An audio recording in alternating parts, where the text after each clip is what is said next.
do, ladies and gentlemen.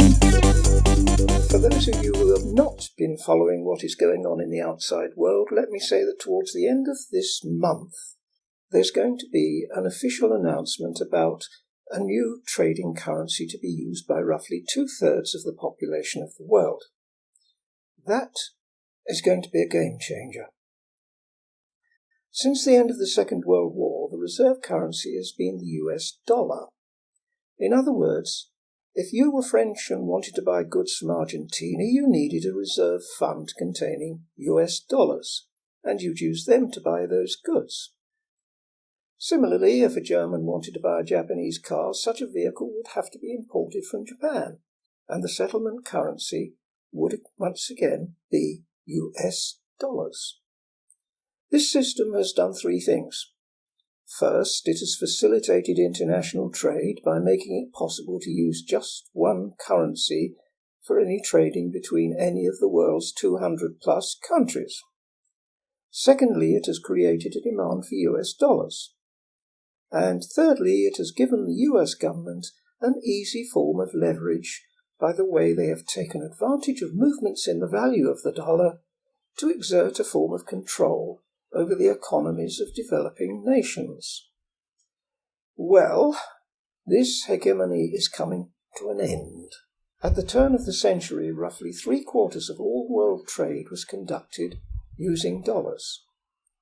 That figure has dropped drastically over the course of the last few years and is now under half. Well, it's about to drop a lot more. The BRICS nations have been working on an alternative to using the dollar for such trading over the course of the past 10 years or so. And this month, they're ready to go public with their idea. Let me say right at the outset that this does not mean they have a currency ready to use for international trade. At this stage, it is still a proposal.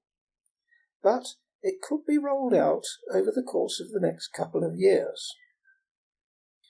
I don't propose to explain the way everything will henceforth plan out, but this is meant to be a wake-up call to people in the West. The problem with the US dollar is twofold. It is supposed to be backed by the full faith of the US government.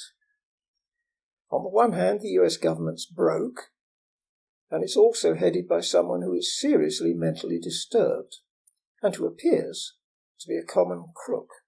I do say appears, but the evidence so far is rather strong. Not only that, but the US government has upset a majority of the countries of the world, and those countries are eager for a change.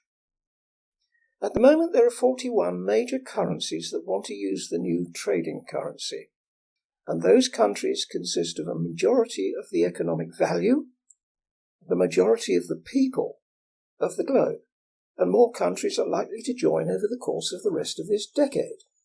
In other words, the old money order is changing, and is changing rather fast. The new currency will only be used by a dedicated part of the banking system solely for the purpose of foreign trade transactions. It will not go into general circulation.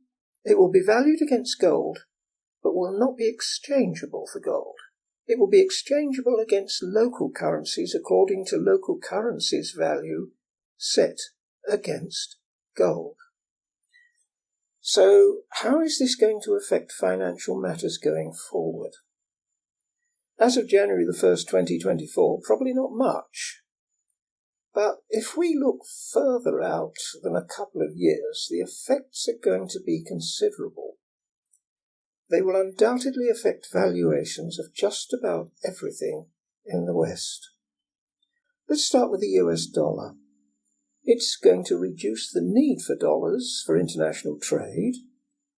Those dollars will therefore head back to the USA, where they will have to be exchanged for local currencies. That will have a serious effect on the value of the dollar and will lead to its decline in international terms. There will be a similar effect on the need for euros for international trade. Those henceforth unneeded euros will also head home and be exchanged for local currencies. that will have an effect on the value of the euro. It will also start to sag. That will in turn affect the value of real estate across the Union. It won't matter all that much if you want to sell a house in Spain and buy one in Italy, but if you want to sell in euros and buy something in a BRICS country, you will find the exchange rate will have moved against you. After all, a fiat currency worth a currency backed by gold, which one's going to be worth more? It's a no-brainer, isn't it? I think any effect against sterling will be reduced, as sterling these days is not much used in foreign trading. A more general effect will be that henceforth currencies that can be linked to the value of gold will hold their value, while those that can't will not. In other words, fiat currencies are headed down. This move away from the US dollar will also have serious political implications. It will lessen the US government's ability to use the dollar as leverage against developing countries, which are currently at the mercy of the dollar's exchange rate and the bond market interest rate benchmark. This move is also coming at a time when the world is moving rather rapidly away from the concept of the US government being the world's policeman. Washington has upset too many countries by its constant interference in affairs which should not concern it. There are too many examples of Washington engineering regime change around the world, and always for the worse, and against the wishes of the common voters. The latest obvious example being the move back in 2013 against the democratically elected head of state in the Ukraine, with the installation of a US-funded puppet government. The ramifications of this matter are even now, somewhat belatedly, emerging to plague the current administration in Washington. The further ramifications are being seen as more and more foreign governments denounce the current US administration and move into other alliances. These new alliances are the ones which are going to count going forward, as Washington is increasingly isolated. The one area which seems to lag behind in this political change is Western Europe. It can't have escaped my readers' notice that the last few years have been particularly unfortunate for Europe. The blatant expansion of NATO, despite the assurances made in 1990 to the contrary, has kept all of Western Europe as occupied territory, with American military bases in every country. Western Europe is an occupied zone and is treated by Washington as a colonial dependency. Was anyone asked whether Yugoslavia should be bombed back in the 90s? What has been done about the bombing of the oil pipeline from Russia? That would be an act of war if Europe was not de facto a dependency of the US.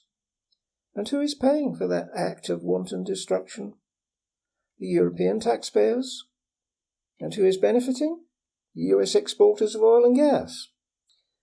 There are, of course, other issues which will arise and which I will try to address in my latest publication, Reform or Ruin. I will give links to that on the website. The bottom line is that the attitude to money is about to change, and that is going to change various currencies' value on the world stage, and the way we use money. Debt is also about to change its perceived character. It is probably the case that rather too many Western governments are going to find that it is going to be difficult to fund their social responsibilities in the face of a world dominated by strong currencies, when their own systems are based around fiat currencies. As we start to look at how things are going to be by the end of this decade, we are going to have to adjust our conceptions and our way of analysing money, payments, and the deals we are doing. I will try to address this matter in the next blog, and then relate all this back to the real estate markets. In the meantime, thank you for listening and watching. See you next week.